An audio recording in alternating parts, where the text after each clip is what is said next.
I'll never forget the sound of that wrapping paper tearing, like a whisper that hushed the entire room. No music, no laughter, just the soft, deliberate crinkle as my daughter, Ka, carefully peeled back the shiny red paper on her gift. Her tiny fingers tugged at the corners with such care, as if she were unwrapping the most precious treasure in the world. Can you imagine that moment? For one fleeting second, she smiled a soft, hopeful glow, the kind kids wear when they still believe magic might be real. Oh, how my heart swelled. But then she lifted the lid, and her face changed. Confusion clouded her eyes first, followed by a flicker of something deeper hurt, maybe. Her little shoulders stiffened, and she glanced at me, her gaze searching for answers. The box was empty. I saw it before she even spoke, just a plain cardboard bottom staring back at us. No tissue paper, no toy, not even a scrap of a note, just nothing. I blinked, my mind racing. Was this a mistake? Did something fall out? Could someone have forgotten to pack it? My thoughts scrambled for an explanation, but before I could say a word, I heard him, my father, Frank. His sharp laugh cut through the silence, cold and biting like a winter wind. He leaned back in his worn armchair, arms folded tightly across his chest, and sneered. Kids like her shouldn't expect anything. The world's got enough leeches already. My heart plummeted. Ka froze, her small hands still clutching the edges of the box, as if she might find something hidden if she just looked harder. Was there a gift tucked under a flap, maybe? Or nestled in a corner? But no, there was nothing. A hot flush surged up my chest, and my hands trembled where they rested on my lap. I wanted to scream, to demand answers, but the words lodged in my throat like jagged splinters. Then Sandra, my sister, let out a derisive snort from the corner. "She's just like her mother," she muttered, always expecting handouts. Worthless. My jaw clenched so hard, I thought my teeth might crack. The muscles in my face tightened, and a burning pressure built behind my eyes, threatening to spill over. I forced myself to look at Ka. She wasn't crying, not yet, but her lips were pressed into a thin line, and her chin trembled, teetering on the edge of breaking. Her big, soft eyes shimmered with tears. She was too proud to let fall. She looked at me again, not begging for rescue, just checking should she pretend this didn't hurt. In that moment, I hated myself, hated that I'd brought her here, that I dared to hope foolishly, perhaps for a normal Christmas. Why did I think my father could change? Why did I believe they'd see the beautiful, kind, creative girl Ka was, and love her the way I do? To them, she was nothing but an echo of me, a living reminder of my divorce, my failures, the chaotic mess they claimed I'd made of my life. The room fell deathly silent, save for the faint hum of the heater and the relentless ticking of the grandfather clock behind Frank's chair. Each tick felt louder, heavier, like it was counting down to a moment I wasn't ready to face.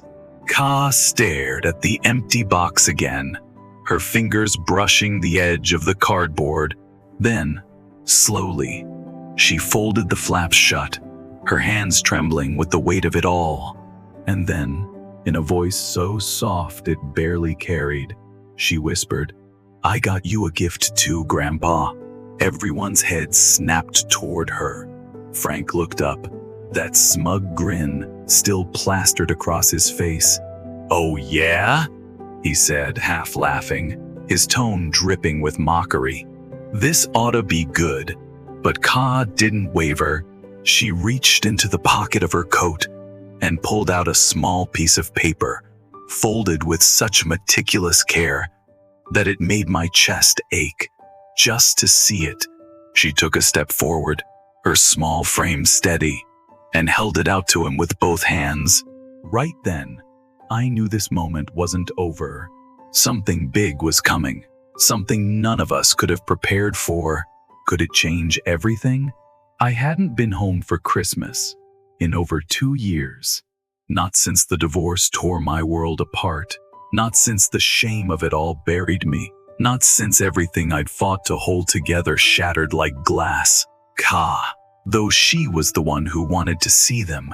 3 weeks before Christmas, she looked up at me with those wide, curious eyes and asked, "Mom, do I have a grandpa?" It was her gentle way of wondering why our holidays were so quiet, why we didn't have matching pajamas or towering Christmas trees or cousins to chase through the house. My heart twisted, but I said yes. And when she asked if we could visit him this year, I said yes, again, even though every instinct screamed against it. What was I thinking? Did I really believe time could soften their edges? Or was I just clinging to a fleeting hope that when they met Ka, when they truly saw her, they'd feel something? Warmth? Regret? Love, anything at all? But the moment we pulled into their driveway, that old, familiar weight settled back onto my shoulders. It was like an invisible coil of barbed wire, tightening around my ribs, forcing me to smile for people who didn't really want us there. Their house hadn't changed a bit, still cold, still impossibly perfect, still so spotless. It felt less like a home, and more like a museum frozen in time.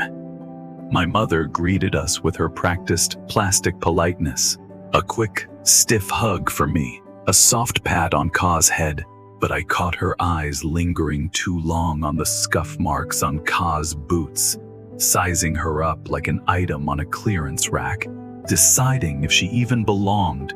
Sandra barely glanced up from her phone as we walked in. "Hey," she mumbled to Ka, half-hearted, before diving back into her scrolling. My stomach churned, already sensing the chill in the air. And then there was Frank, my father, slouched in his usual chair by the fireplace, whiskey glass in one hand, TV remote in the other. He didn't bother to stand. He just gave a curt nod and grumbled, "Didn't think you'd actually show up." That was his version of a welcome. Ka, undeterred, offered a shy wave, her mitten-clad fingers peeking through the wool. "Hi, Grandpa," she said softly, testing the word like it was a fragile thing. He grunted in response. Why did I expect anything more? Maybe it was because Ka was trying so hard.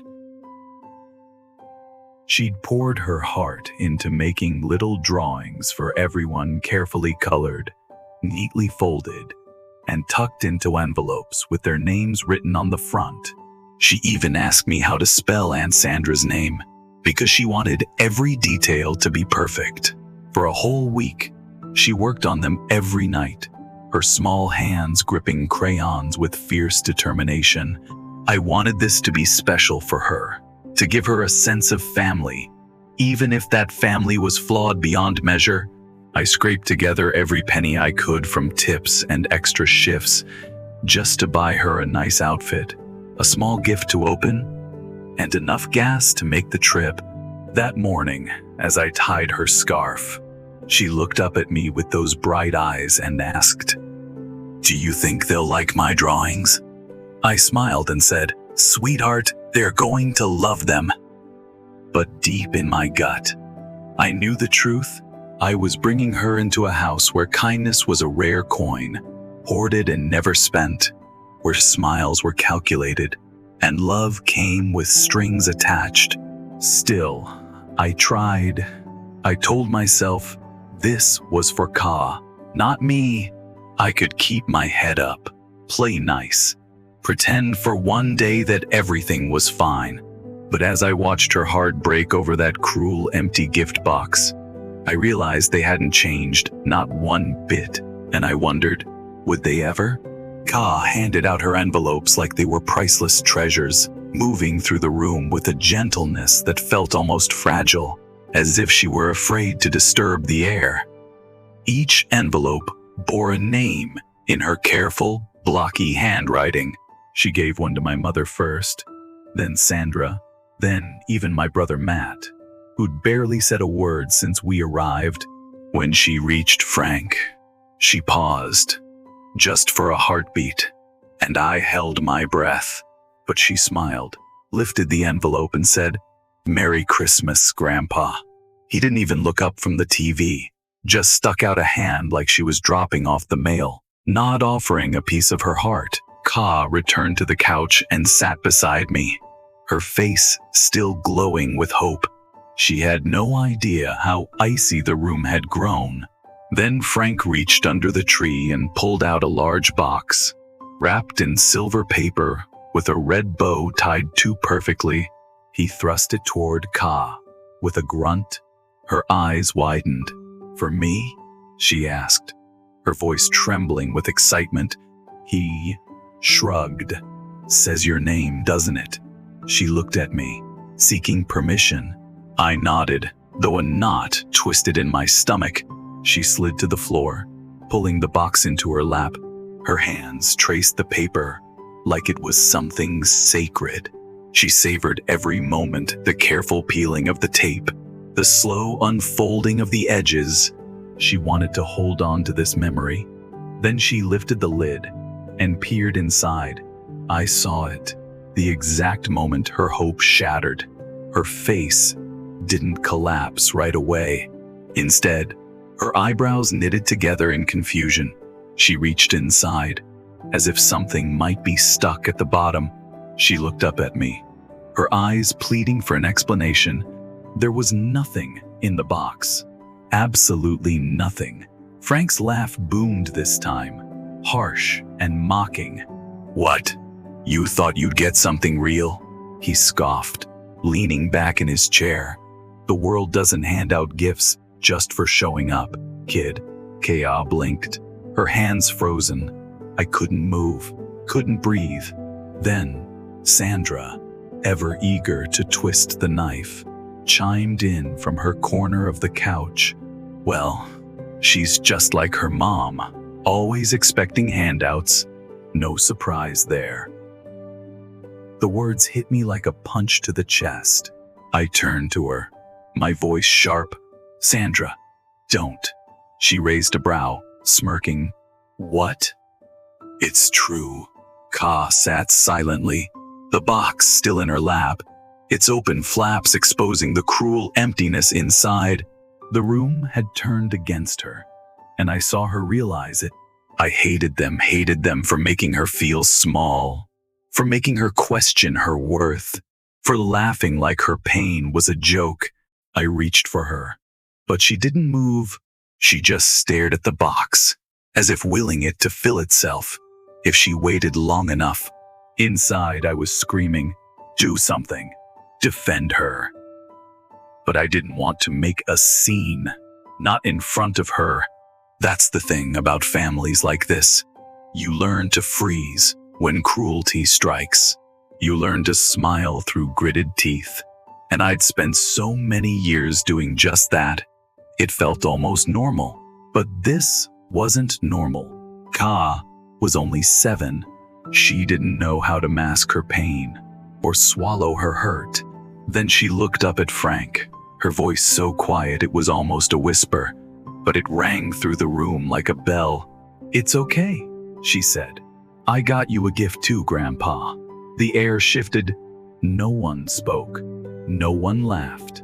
She reached into her coat pocket, and I knew something unforgettable was about to happen. What could a 7-year-old possibly do to turn this moment around? I tried so hard to make it work, to convince myself this was all for Ka, not me. Could I really keep my chin up, play nice, and pretend for just one day that everything was okay?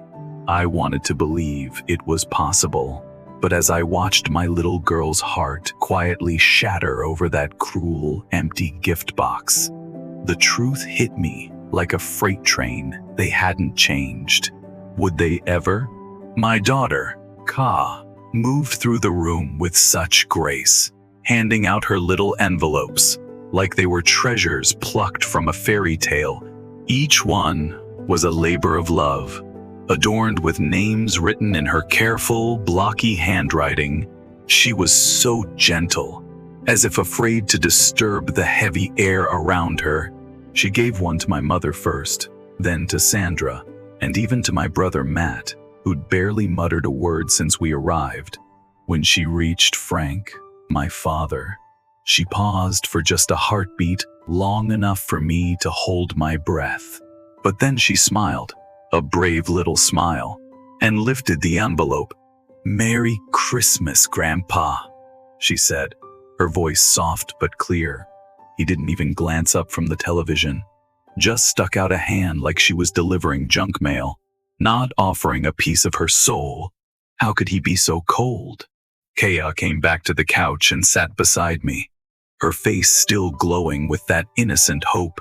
Did she even notice how icy the room had turned? She had no idea the warmth she carried was being snuffed out by their indifference. Then Frank reached under the Christmas tree and pulled out a large box, wrapped in shimmering silver paper and topped with a red bow tied so perfectly it looked like it belonged in a magazine. He thrust it toward Ka with a grunt. Her eyes widened, sparkling with excitement. "For me?" she asked, her voice trembling with anticipation. He shrugged, his voice flat. "Says your name, doesn't it?" She looked at me first, her eyes seeking permission, and I nodded, even though a sickening twist in my gut screamed that something was wrong. She slid to the floor, pulling the box into her lap with reverence. Her small hands traced the smooth paper, like it was something sacred, something magical. I watched her savor every second, the careful peeling of the tape, the slow unfolding of each edge. She wanted to etch this moment into her memory. Oh, how I wished I could freeze time right there. But then she lifted the lid and peered inside, and I saw it, the exact moment her world crumbled. Her face didn't collapse immediately. Instead, her eyebrows knitted together in confusion, like she couldn't quite believe what she was seeing.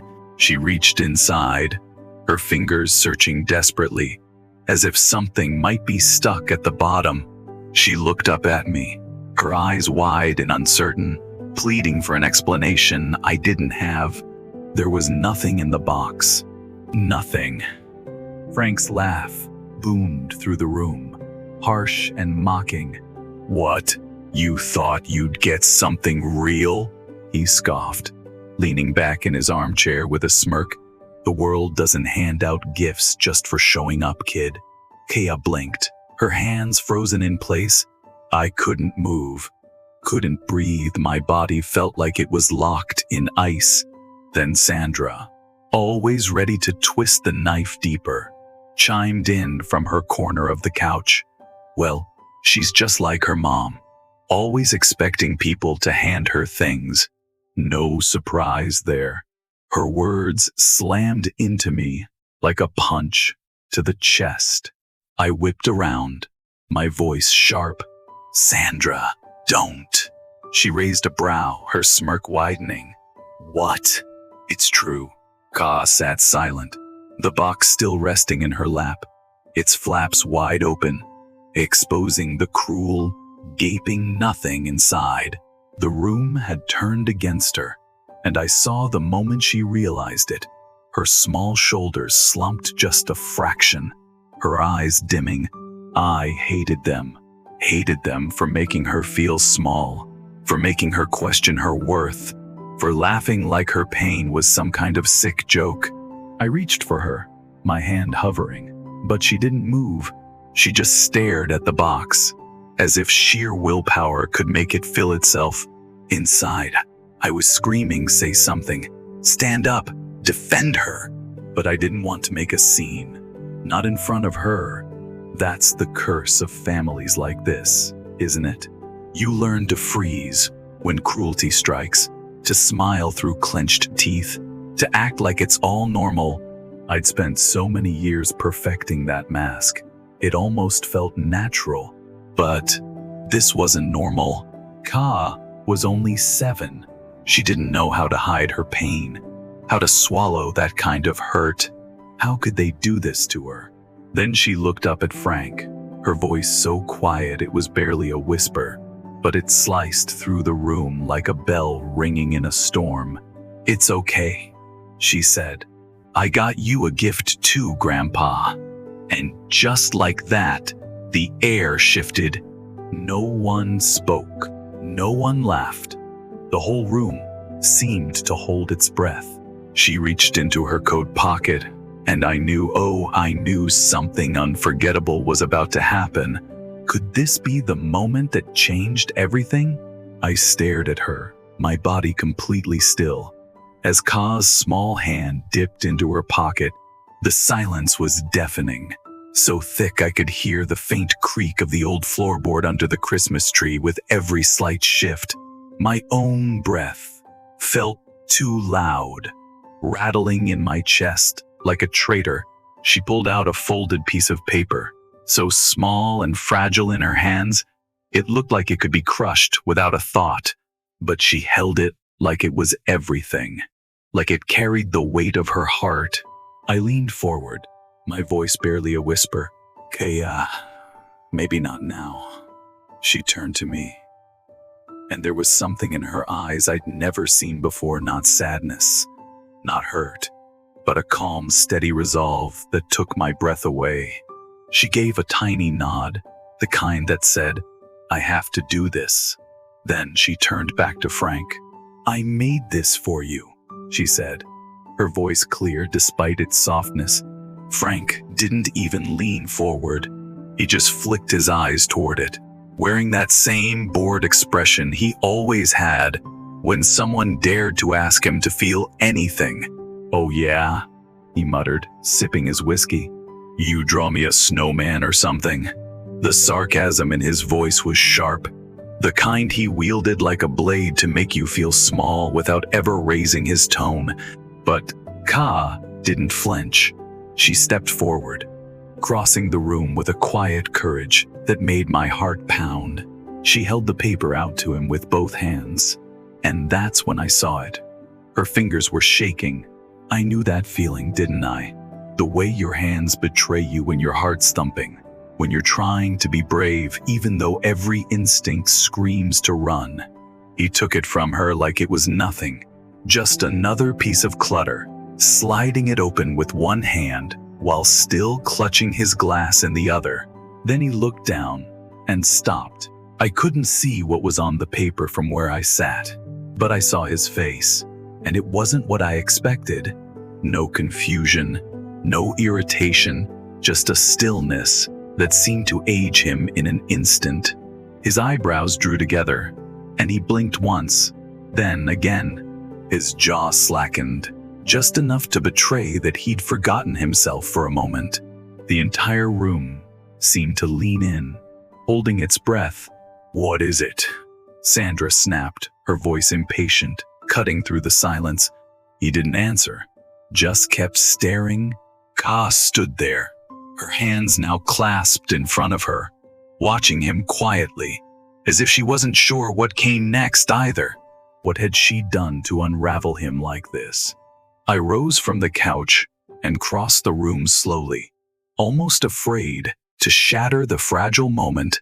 I stepped beside her, placing a gentle hand on her back, feeling the steady rise and fall of her breath. She didn't look at me. Her eyes stayed locked on Frank, and he looked older than I'd ever seen him. Not the angry, smug man I knew, but someone else. Someone still. He folded the paper with a care I'd never witnessed, deliberately, almost reverently, and placed it on the side table next to his chair. Then he stood up. No one spoke. No one moved. He walked out of the room without a word, his footsteps echoing down the hallway. The only sound in the suffocating silence. He didn't slam the door, didn't shout, just left. What had Ka given him that could silence a man like that? I looked down at Ka, my heart aching as her soft voice trembled with a question that pierced me. "Did I do something wrong?" she asked, her eyes searching mine for reassurance. I knelt beside her, wrapping my arms around her small frame, pulling her close. "No, sweetheart," I whispered fiercely, my voice thick with emotion. "You did something so brave, something incredible."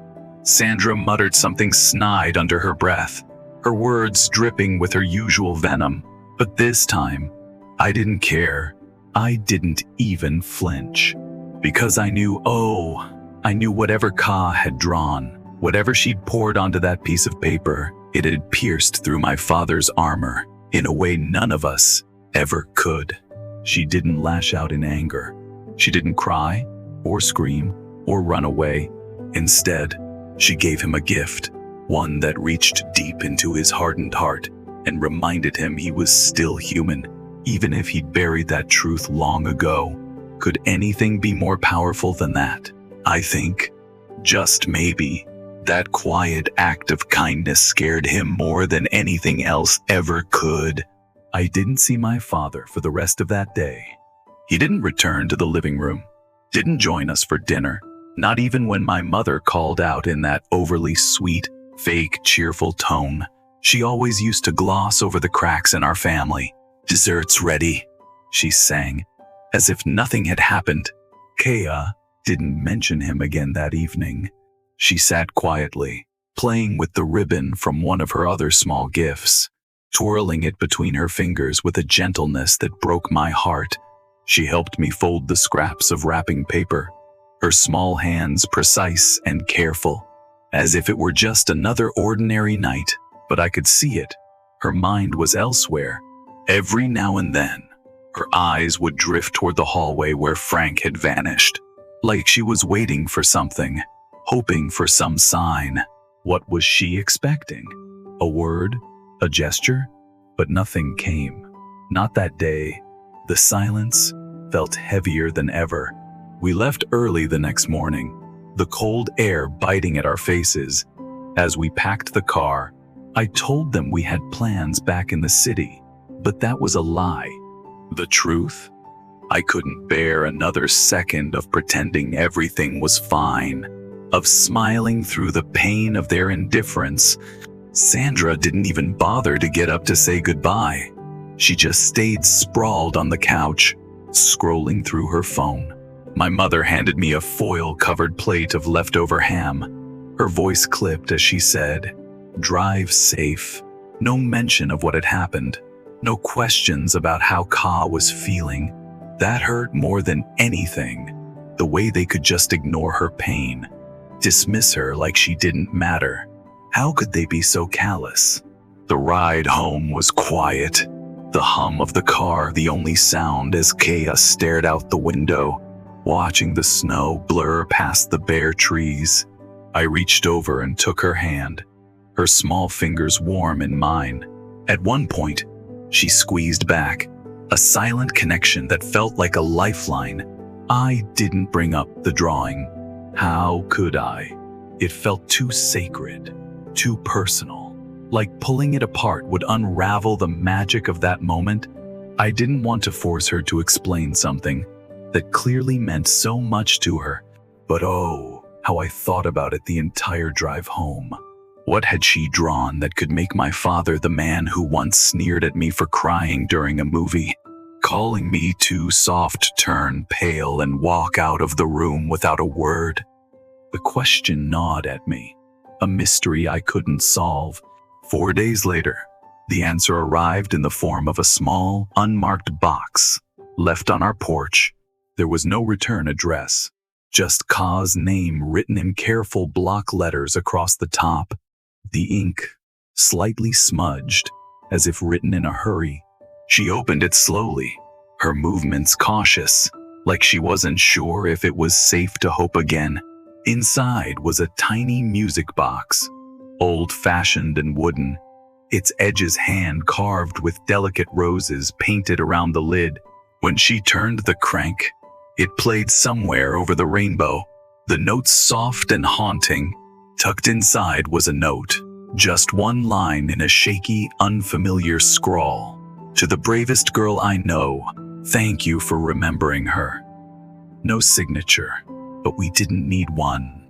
We knew. Ka clutched the music box to her chest, like it was made of pure gold. She didn't speak at first. She just held it tightly, a small smile spreading across her face, lighting up her eyes. I sat down next to her on the floor, my heart swelling with a mix of pride and awe. Ka, I finally asked, my voice gentle, what did you draw for Grandpa? She looked up at me, her voice soft but steady. It was a picture of him holding hands with Grandma. And you, she said. I told him I hope he smiles again one day, because I remember how she made him laugh. My throat tightened so much I couldn't speak. I couldn't even breathe. That was it, wasn't it? That was the part of him I'd forgotten existed, the man who once smiled, who once laughed, before grief turned his heart to stone, before the years sharpened his edges into cruelty. Ka, with her pure, unshakable heart, saw through all of that. She gave him something he thought he'd lost forever, not pity, not guilt, but hope. She didn't try to fix him. She just reminded him of the man he used to be, someone worth remembering. How could a 7-year-old hold such power? And in return, he gave her something too. Maybe it wasn't love. Maybe it wasn't forgiveness, but it was a beginning, a small, fragile seed of something new. And sometimes, isn't that enough? That music box now sits on Ka's nightstand, a quiet sentinel in her room. Every night before bed, she winds it up, her fingers careful and reverent. Not always to listen, sometimes she just holds it, feeling its weight in her hands, tracing the carved roses with her fingertips. It's like a talisman, a reminder of that day, the way a child might cling to a stuffed animal they've outgrown, but can't bear to let go. She hasn't said much about that Christmas since, but every now and then, she'll mention Grandma, someone she never met, yet speaks of with such warmth, as if she knows her through the stories I've shared and the quiet space she left behind. Maybe she does. Maybe Ka feels her in a way I never could. Frank never called. He didn't send a follow-up message. No, I'm sorry. No explanations. That's not who he is it? Maybe it's not who he'll ever be. But a week after the music box arrived, a letter came for me. Not for Ka, but for me. It was short, just 3 lines in that same uneven handwriting. I was wrong about you. She's a good kid. I hope you're doing okay.